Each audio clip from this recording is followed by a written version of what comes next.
एक कौवी थी। उसका नाम था सामी। सुनसान जंगल में बरगद के एक घने पेड़ पर उसका घोंसला था। घोंसले में 4 छोटे छोटे बच्चे थे। वे अभी कुछ दिन पहले ही अंडों से निकले थे। सामी दिन रात उन बच्चों की सेवा करती। उसका पति कुल्लू बहुत ही आलसी था। वह सारे दिन इधर उधर यूं ही घूमता रहता, मस्त घोंसले में पड़ा रहता।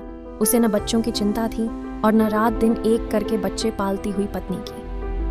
सारे दिन बच्चों के लिए भोजन तलाशती सामी बहुत अधिक थक जाती थी। सांझ घिरने पर वह घोंसले में लौटती तो तुरंत ही थकान के कारण उसकी आंख लग जाती। कुछ दिन तक यही क्रम चलता रहा। बार बार की भाग दौड़ के कारण सामी अधिक देर तक बच्चों के पास भी ठीक से बैठ नहीं पाती थी। उसे लगा कि घोंसले में पलते हुए सभी बच्चे उसके नहीं हैं। उसने बड़े ध्यान से उन बच्चों की जांच पड़ताल की। तब यह भेद खुला कि एक बच्चा उसका नहीं है।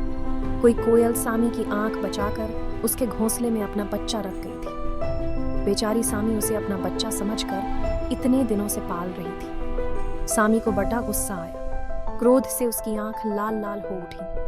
कांव कांव करके वह जोरों से चीखी। पल भर में उसका पति कुल्लू वहां आ गया। उसके साथ और भी 2-4 कौवे थे। सामी की बात सुनकर वे सभी गुस्से में अपने पंख फड़फड़ाने लगे। उनके गुस्से का कारण यह भी था कि ऐसी घटना पहली बार नहीं घटी थी। अक्सर ही यह होता था कि कोयल कभी किस कौवे के घोंसले में अपना अंडा रख जाती तो कभी किसी के। वे बेचारे उसे अपना समझकर बड़े लाड़ प्यार से पालते। जैसे ही कोयल का बच्चा कुछ बड़ा होता तो फुर से वहां से उड़ जाता।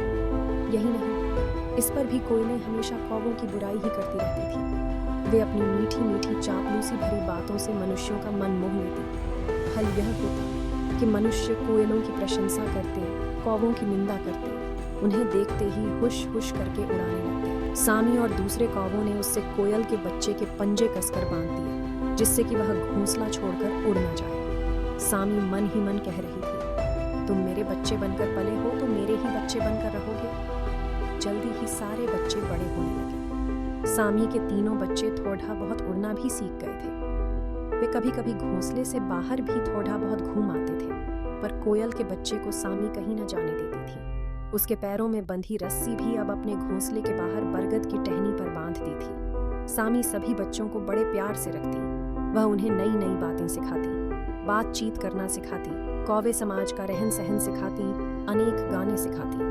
कोयल का बच्चा भी साथ रहकर सभी कुछ सीख रहा था। थोड़े ही दिनों में वह कौवे के बच्चों की तरह गाने लगा और वैसे ही रहने लगा।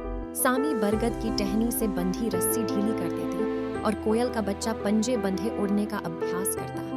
एक दिन अचानक ही हवा के तेज झोंके से बरगद की टहनी टूटी और रस्सी खुल गई। कोयल का बच्चा बेतहाशा वहां से उड़ उठा। उसके पंजे रस्सी में बंधे हुए थे। रस्सी का छोर लटक रहा था, पर वह उड़ता ही गया, उड़ता ही गया। कोयल के बच्चे ने जोर जोर से सहायता के लिए पुकार मचाई। उसे पूरा विश्वास था कि जल्दी ही सारी कोयलें दौड़ी आएंगी। वे जल्दी से उसके पंजों में बंधी रस्सी खोल देंगी। उसकी आवाज सुनकर अनेक कोयलें आ गई थी, पर उसकी सहायता करना तो दूर रहा। वे तो उसे चोंच मार मार कर वहां से भगाने लगी। वे आपस में कह रही थीं कि देखो, यह कौवे का बच्चा हमारा सा रूप रखकर हमें धोखा देने आया है। कोयल के बच्चे ने बहुत समझाया कि वह उनकी जाति का है, पर कोयलें कह रही थी, तुम रूप बदलकर हमें धोखा दे सकते हो, पर आवाज को कैसे बदलोगे? तुम्हारी आवाज ही तुम्हारी सच्चाई कह रही है कि तुम कोयल नहीं कौवे हो। कोयल के बच्चे की कौवों के समाज में जाने की हिम्मत न हुई। वहां तो रोज ही कौवे सामी को भड़काते थे कि वह उसे मारे। वह अपना दुश्मन क्यों मान रही है? यह सामी की ही उदारता थी जो उसे प्यार से रखती थी। वह आम के बाग को छोड़कर तेजी से उड़ चला। उड़ते उड़ते वह जंगल में आया और हाँफते हुए नदी के किनारे आ गया। कहाँ जाऊं, क्या करूं? यह सोचकर वह अचानक ही उसने सुना कि कोई कोयल सामने बैठी हुई कह रही है, किसी भी स्थिति से डरकर भागना भी कायरता है। प्रत्येक स्थिति का धैर्य और साहस से सामना करो, तभी जीवन में सफल हो। कोयल के बच्चे का गुस्सा, जोर से चीखा, कौन हो तुम? भागो यहाँ से। ओ बेटा, मैं तुम्हारी माँ हूँ, मेरा कोई भी नहीं। कहकर कोयल के बच्चे ने मुंह मोड़ा। उसकी बात सुनकर कोयल की आंखों में आंसू भरे। वह रूंधे गले से बोली, मेरे बेटे विश्वास रख, मैं ही तेरी माँ हूँ। हाय, तुझे ठीक से पाल पोस न सकती थी तो मैंने तुझे जन्म ही क्यों दिया? मुझे अपनी करनी का, सामी को धोखा देने का फल मिला।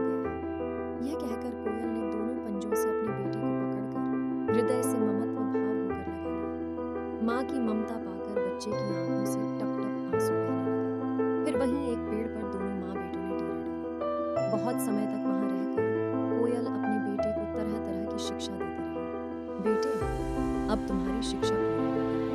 अब तुम गुणी बन गए हो। शरीर और रंग रूप से नहीं, अच्छे स्वभाव और गुणों से ही कोई सच्चा आदर पा सकता है। जाओ, कोयलें तुम्हारा स्वागत करेंगी। माँ के पैर छूते हुए कोयल का बच्चा बोला, माँ, मुझे अंतिम उपदेश तो दे दो।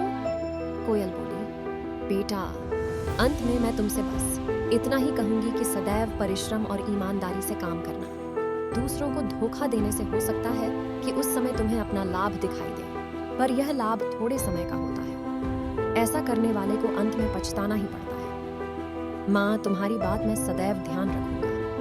कोयल के बच्चे ने माँ को प्यार और आदर की दृष्टि से देखते हुए कहा। फिर उसने पंख फड़फड़ाए और प्रसन्न मन से जीवन की लंबी यात्रा पर निकल गया।